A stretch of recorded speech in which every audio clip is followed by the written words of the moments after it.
En el vasto océano de la fe, un arrecife oculto despierta temor e inquietud en innumerables almas devotas. Como un fantasma, acecha entre las páginas de la Biblia, con una declaración profunda y un destino aparentemente irreversible. Este es el pecado conocido como el único pecado imperdonable. Innumerables noches han dejado a los creyentes dándole vueltas, con los ojos abiertos en la oscuridad, sus corazones atormentados por una pregunta aterradora. ¿He cruzado, sin darme cuenta, esa línea roja infranqueable? ¿Acaso una palabra descuidada, un pensamiento irrespetuoso, una queja contra Dios, en mi debilidad, me ha hundido ya en un abismo eterno, separándome para siempre de la gracia de Dios? Este temor, como cadenas de hielo, ata a innumerables corazones que buscan la verdad. Proviene de un malentendido común pero profundo. Hoy, nuestra misión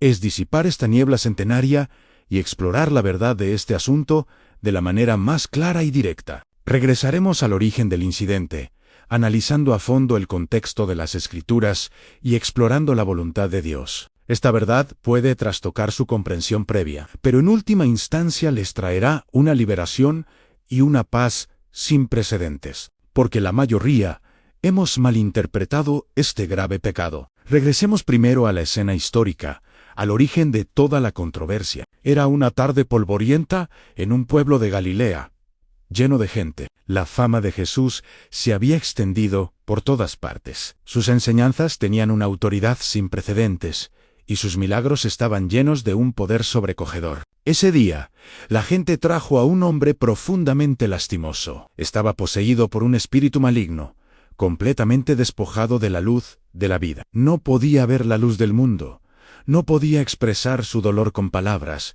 y era ciego y mudo. Era un alma prisionera en una doble oscuridad. Ante la multitud, Jesús demostró su poder divino, reprendió al espíritu maligno, y, con una sola palabra, liberó al hombre de años de esclavitud. Ocurrió un milagro. Los ojos del hombre se abrieron al instante, revelando el cielo azul, las nubes blancas y los rostros asombrados que lo rodeaban. Su lengua se liberó y comenzó a hablar con claridad, alabando a Dios. Toda la escena estalló en emoción, un tremendo alboroto y asombro. Esto era más que una simple sanación, era un milagro de renacimiento, un testimonio viviente de la vida triunfando sobre la muerte, la luz disipando la oscuridad. Los corazones del pueblo se conmovieron profundamente, y mientras debatían entre sí, finalmente surgió una pregunta que llevaban tiempo anhelando. ¿No es este el hijo de David? Esta afirmación tenía un peso inmenso. En la creencia judía, hijo de David era el Mesías, un título reservado para el rey prometido que vendría a salvar a Israel. Las palabras del pueblo eran, en esencia, una confesión pública de su fe en Jesús como el Salvador que habían anhelado durante generaciones. La gloria del reino de Dios en ese momento se acercaba cada vez más. Sin embargo, en ese momento sagrado, un grupo de fariseos dio un paso al frente, vestidos con ropajes que simbolizaban la santidad y la ley. Sus rostros reflejaban una mirada fría y una hostilidad manifiesta. Eran los líderes religiosos más bíblicos de su tiempo, y enseñaban la ley en la sinagoga cada sábado. Poseían un profundo conocimiento teórico de los atributos, las obras y la historia de Dios. Presenciaron este milagro irrefutable de primera mano. Vieron al hombre que antes era ciego mirándolos, y oyeron al hombre que antes era mudo hablar con claridad. Incapaces de negar la autenticidad del milagro, ofrecieron una interpretación completamente maliciosa y distorsionada. Declararon a la multitud: este hombre expulsa demonios solo por el poder de Belcebú, el príncipe de los demonios. Deténganse aquí y saboreen la hazaña de esta afirmación. Belcebú, también conocido como el señor de las moscas, era sinónimo de inmundicia y maldad, y en la concepción judía, el líder del diablo. Las palabras de los fariseos eran más que una simple pregunta o un comentario ignorante. Fueron testigos de la vida milagrosa de un ciego que recuperó la vista y de un mudo que recuperó el habla. Fue un acto de creación, liberación, purificación y restauración, un acto enteramente propio del carácter de Dios. El poder del Espíritu Santo, como luz pura, se manifestó a través del ministerio de Jesús.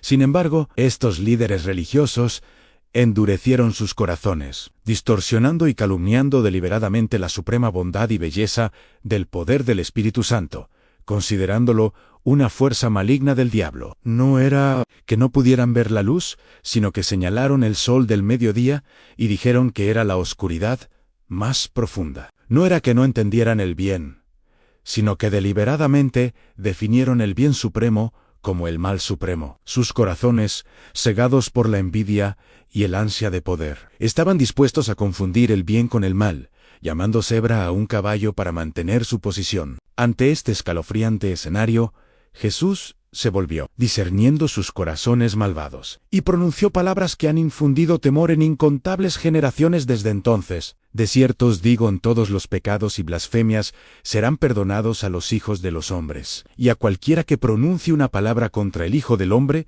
le será perdonado. Pero a cualquiera que pronuncie una palabra contra el Espíritu Santo, no le será perdonado, ni en este siglo, ni en el venidero. A cualquiera que pronuncie una palabra contra el Espíritu Santo, no le será perdonado, sino que estará en pecado eterno. Ahora bien, analicemos cuidadosamente estos malentendidos comunes.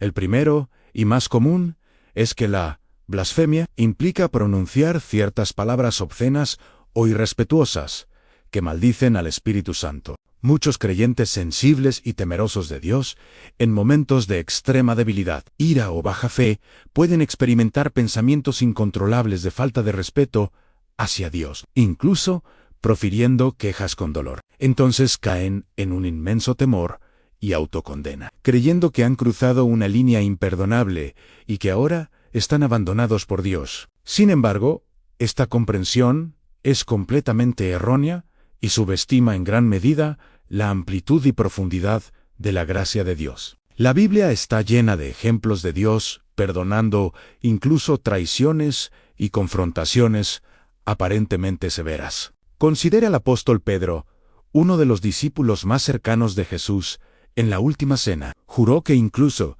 si todos los demás abandonaran al Señor, él no lo haría. Sin embargo, solo horas después, en el patio del sumo sacerdote donde Jesús fue arrestado, cuando una sirvienta lo identificó, juró y maldijo públicamente, negando que conociera a Jesús. Lo negó 1, 2 y 3 veces.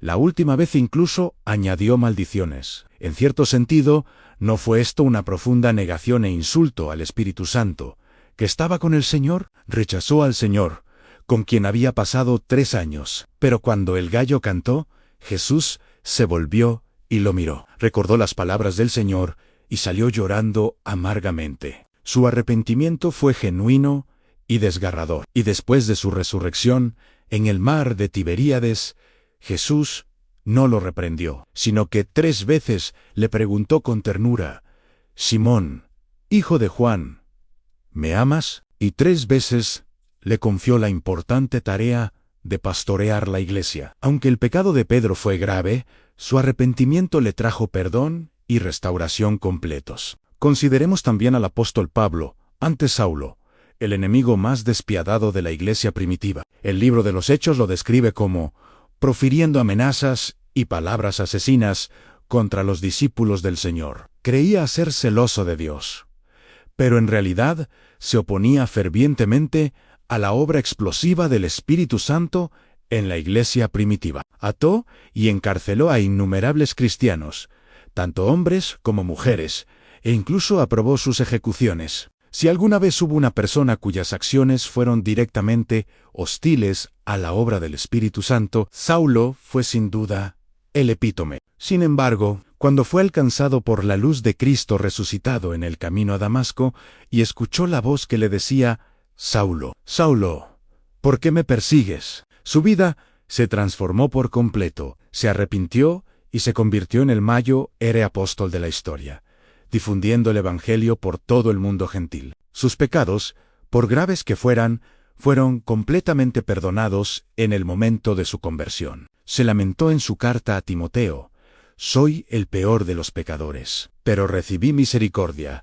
para que en mí, el peor, Jesucristo mostrara su infinita paciencia como ejemplo para quienes creerían en Él y recibirían la vida eterna. Incluso en el Antiguo Testamento vemos este mismo principio de la gracia. El rey David, conocido como un hombre conforme al corazón de Dios, cometió los graves pecados de adulterio y asesinato. Cometió adulterio con Betsabé y asesinó a su fiel esposo, Urías, con un cuchillo de sacrificio. Cuando el profeta Natán vino a testificar contra el pecado de David, no recurrió a artimañas ni distorsiones como los fariseos. En cambio, inmediatamente se postró en tierra y confesó: «He pecado contra el Señor». Escribió un conmovedor salmo de arrepentimiento en el Salmo 51, cuya oración crucial es: «No me eches de tu presencia, no me quites tu Santo Espíritu». Esto demuestra que el mayor temor de una persona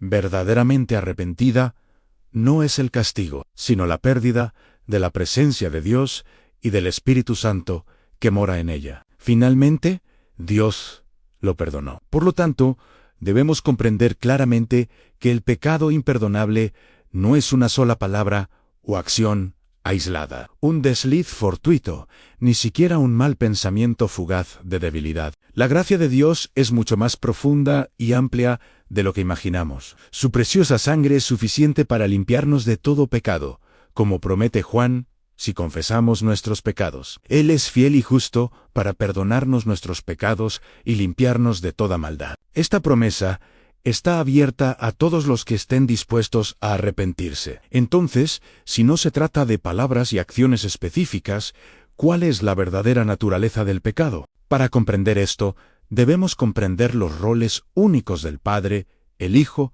y el Espíritu Santo en la obra de la redención. Piense en la redención como un magnífico proyecto de construcción. El Padre es el arquitecto maestro. Por amor, planeó todo el plan de la redención antes de la creación del mundo. El Hijo, Jesucristo, es el ingeniero jefe encarnado y el único fundamento. Vino a la tierra y mediante su vida, muerte en la cruz y resurrección, completó la parte más crucial y difícil de todo el proyecto, allanando el único camino hacia Dios. El Espíritu Santo es el constructor in situ, que aplica el plan de la redención y la obra completa de Cristo de forma concreta e individual al corazón de cada persona. La obra del Espíritu Santo es interna, personal e irreemplazable. Cuando lees la Biblia, es el Espíritu Santo quien ilumina tu corazón, permitiéndote comprender la verdad divina que se esconde tras sus palabras. Esto se llama iluminación. Cuando escuchas un sermón que te conmueve y te hace reconocer tu pecado y tus defectos, es el Espíritu Santo quien obra en tu conciencia, convenciéndote de pecado y guiándote al arrepentimiento. Esto se llama convicción. En el Evangelio de Juan, Jesús dice: «Aun cuando Él venga, convencerá al mundo de pecado, de justicia y de juicio». Cuando tu corazón está endurecido, frío e insensible a Dios, es el poder suave pero irresistible del Espíritu Santo el que lo ablanda y reaviva tu anhelo por Dios. Esto se llama renovación. Cuando te sientes débil al orar y no sabes qué decir, Romanos nos dice: «Y así el Espíritu nos ayuda en nuestra debilidad, pues no sabemos orar como conviene, pero el Espíritu mismo intercede por nosotros con gemidos indecibles». Por lo tanto, la obra del Espíritu Santo, como la mano de Dios que penetra profundamente tu alma, es el único camino hacia la gracia redentora. Él es la voz que llama a la puerta de tu corazón, llamándote a casa. El Apocalipsis dice: «He aquí, yo estoy a la puerta y llamo. Si alguno oye mi voz y abre la puerta, entraré a él y cenaré con él y él conmigo». Este llamado es la inspiración y el llamado del Espíritu Santo. Ahora, volvamos a la situación de los fariseos aquella tarde. Hicieron mucho más que simplemente rechazar la persona de Jesús. Estaban cometiendo una negación definitiva y fundamental de la obra del Espíritu Santo. Los milagros obrados por el Espíritu Santo a través de Jesús, como truenos en un cielo despejado de mediodía, les declararon claramente: «El reino de Dios ha llegado y el Hijo de Dios está ante sus ojos». Este era un testimonio del poder de Dios. Era una evidencia irrefutable, el testimonio más contundente del Espíritu Santo, hablando desde lo más profundo de sus conciencias. Sin embargo, decidieron definir pública y maliciosamente este sagrado testimonio como obra del diablo. Era como un médico de primera línea, armado con una cura probada e incurable, presentándose ante un paciente terminal. El paciente había presenciado cómo el médico usaba esta medicina para sanar a muchos moribundos a su alrededor. Sin embargo, el paciente no solo rechazó la medicación, sino que se puso de pie y declaró en voz alta a todos los demás pacientes: «No le crean, es un mentiroso. No nos está dando medicina. Nos está dando veneno, nos está dando esta medicina para hacernos la vida aún más dolorosa». Ven, el pecado de blasfemia contra el Espíritu Santo no es un acto aislado, sino un estado mental persistente, consciente y, en última instancia, consolidado. Posee varias características clave e inseparables. Primero, cognición clara. El perpetrador no actuó por ignorancia. La iluminación del Espíritu Santo ya lo había alcanzado y vio claramente la luz de la verdad. Comprendió que lo que sucedía ante sus ojos era obra de Dios. Al igual que los fariseos, comprendían la ley y los profetas mejor que nadie, y sabían que solo Dios podía obrar semejante milagro. Segundo, rechazo deliberado. Su rechazo no se debió a debilidad, miedo, ni confusión momentánea. En cambio, decidió oponerse activa y resueltamente a la verdad que había visto. Impulsado por el orgullo interior, los celos y el deseo de proteger sus intereses creados. Esto fue una rebelión de la voluntad. Tercero, distorsión maliciosa. No solo la rechazó él mismo, sino que también distorsionó el bien y el mal, distorsionando lo sagrado como mal y definiendo la luz como oscuridad. Lo hizo para proporcionar una excusa plausible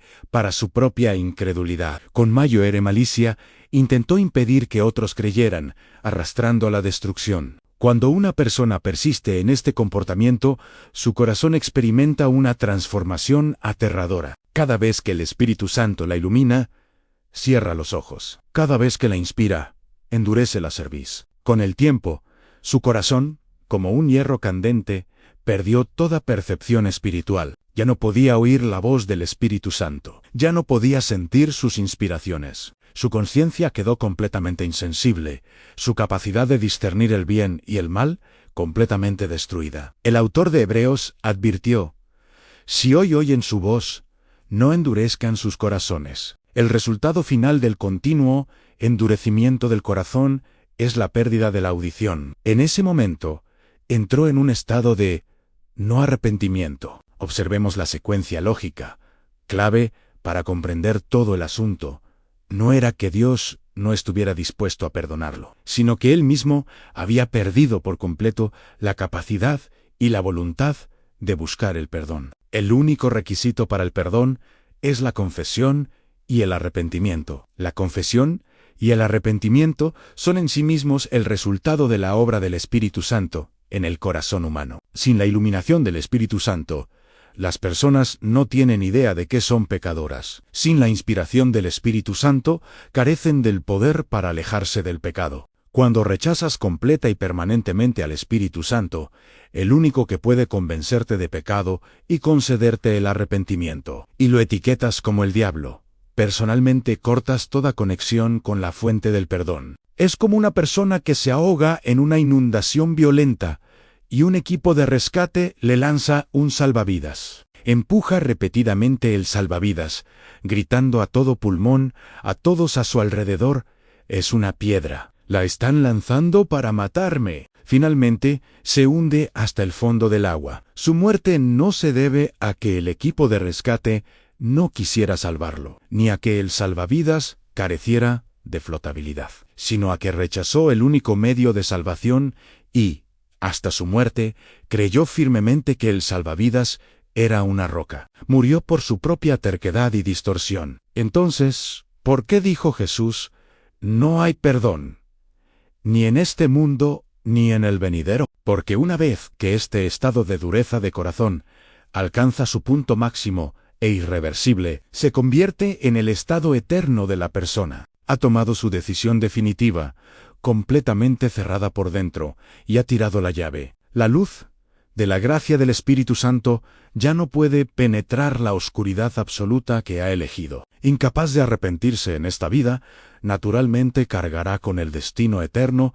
que ha elegido en la siguiente. Ahora, volvamos a la pregunta que aterroriza a innumerables creyentes: ¿he cometido este pecado? ¿He cruzado esa línea? La respuesta es que una persona que realmente teme y se preocupa por este pecado, incluso llorando por él, hasta altas horas de la noche, es la evidencia más contundente de que no lo ha cometido. ¿Por qué? Porque tu preocupación misma es evidencia de la obra del Espíritu Santo en tu corazón. Es el Espíritu Santo quien te recuerda, te hace sensible al pecado, te hace anhelar la reconciliación con Dios y te hace temer la separación de Él. Alguien que realmente ha blasfemado contra el Espíritu Santo y cuyo corazón está completamente endurecido, no experimentará tales sentimientos. Se volverá indiferente y sarcástico, insensible al Evangelio, e incluso se deleitará en resistirse a Dios y burlarse de los creyentes. No pasará la noche preocupándose ansiosamente por el estado de su alma. Simplemente pensará que los cristianos son fanáticos insensatos. Tu miedo y ansiedad no son un veredicto de condenación de Dios, sino las sirenas amorosas del Espíritu Santo, que te recuerdan que regreses pronto a sus brazos. Así que, si te sientes incómodo ahora mismo por un pensamiento irrespetuoso, una queja o un pecado pasado, no te dejes llevar por la desesperación y el miedo. En cambio, agradece de inmediato al Espíritu Santo. Él sigue obrando en tu corazón.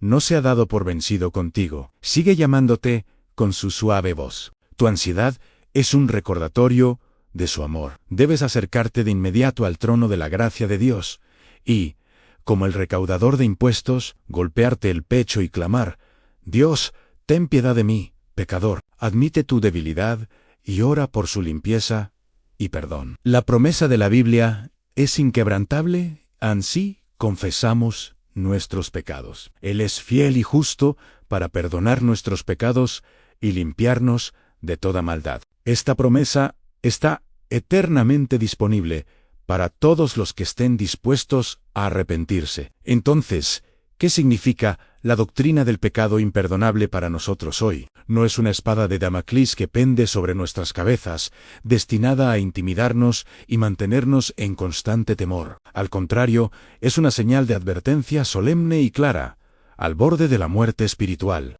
Nos recuerda que el estado de nuestro corazón es mucho más importante que nuestras acciones externas. Nos enseña que lo más aterrador del pecado no es la magnitud de la acción en sí, sino su capacidad, como un veneno, de endurecer gradualmente nuestros corazones. Cada vez que conocemos la verdad, pero elegimos no obedecer. Cada vez que sentimos la incitación del Espíritu Santo a perdonar a alguien, pero elegimos seguir albergando resentimiento. Cada vez que el Espíritu Santo nos insta a cuidar de alguien necesitado, pero optamos por hacer la vista gorda. Cada vez que justificamos nuestro pecado evidente, en lugar de arrepentirnos, endurecemos aún más nuestros corazones. Es como pisar repetidamente tierra blanda. Una o dos veces puede que no importe, pero con el tiempo, la tierra se endurece, incapaz de absorber el agua de lluvia, y ninguna semilla de vida puede echar raíces ni brotar. La tierra junto al camino que mencionó Jesús en la parábola del sembrador encarna ese tipo de corazón. La semilla cayó, pero no pudo penetrar, y las aves vinieron y la devoraron. El ejemplo del faraón, en el Antiguo Testamento, ilustra vívidamente este proceso. Durante las 10 plagas, la Biblia describe inicialmente el corazón del faraón como endurecido,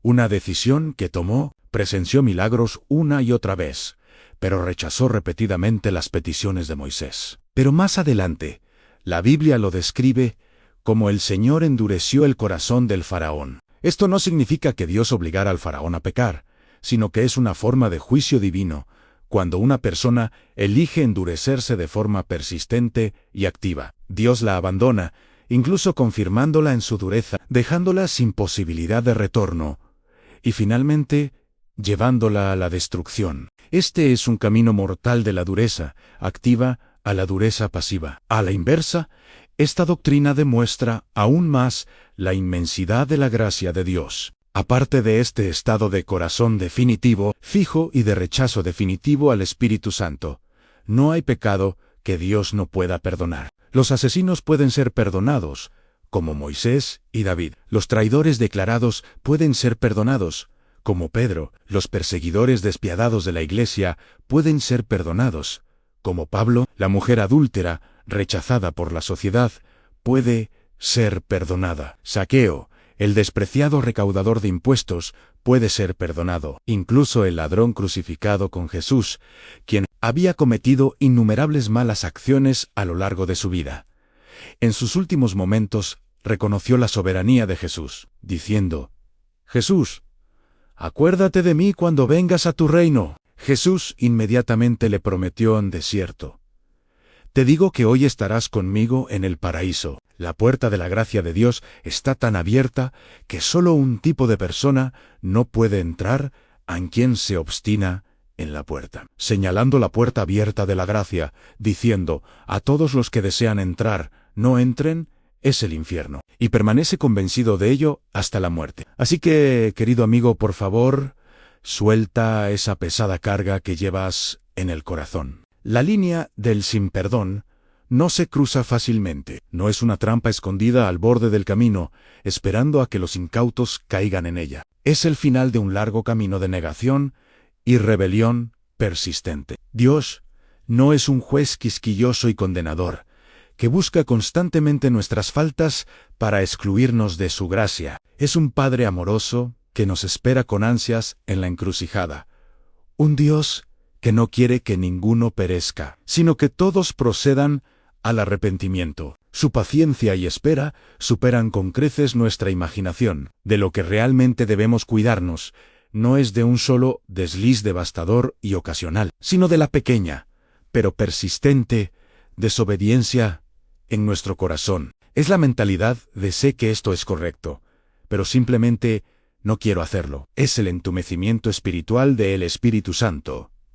Me lo está recordando, pero finjo no oír, porque son precisamente estos pequeños actos de terquedad, como el agua que gotea a través de la piedra, los que, acumulados con el tiempo, endurecen la tierra de nuestros corazones, impidiendo que las semillas de la verdad echen raíces y broten. Superemos la incomprensión y el miedo a este único pecado, y, en cambio, respondamos a cada obra del Espíritu Santo en nuestras vidas con asombro y gratitud. Cuando Él nos ilumina, revelando nuestro orgullo, egoísmo o impureza, respondamos de inmediato como David en Señor, he pecado contra ti. Crea en mí un corazón limpio. Cuando Él nos impulsa a amar a una persona que no merece amor, a perdonar a alguien que nos ha herido o a orar por alguien que nos desagrada, respondamos de inmediato al Señor: quisiera, pero no puedo. Por favor, fortaléceme. Esforcémonos por mantener un corazón tierno,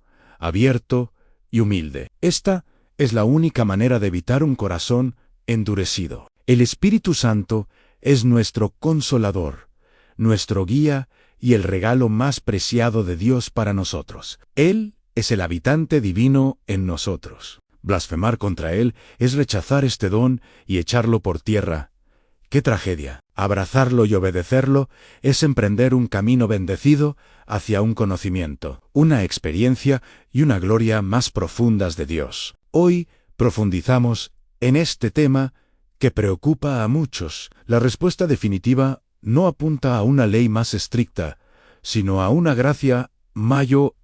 El único pecado imperdonable no es tanto una cláusula de la ley como un desenlace trágico, la decisión voluntaria de un alma de estar eternamente separada del Espíritu Santo, quien da vida y perdón. Esta no es la intención original de Dios, sino el abuso más trágico del libre albedrío humano. Que todos evitemos ese destino, que vivamos diariamente bajo la guía y renovación del Espíritu Santo, experimentando continuamente su maravillosa gracia que limpia de todo pecado. Esta enseñanza sobre el pecado imperdonable, en última instancia, no apunta a la desesperación, sino a la esperanza. Resalta, en los términos más extremos, la amplitud y profundidad del perdón de Dios.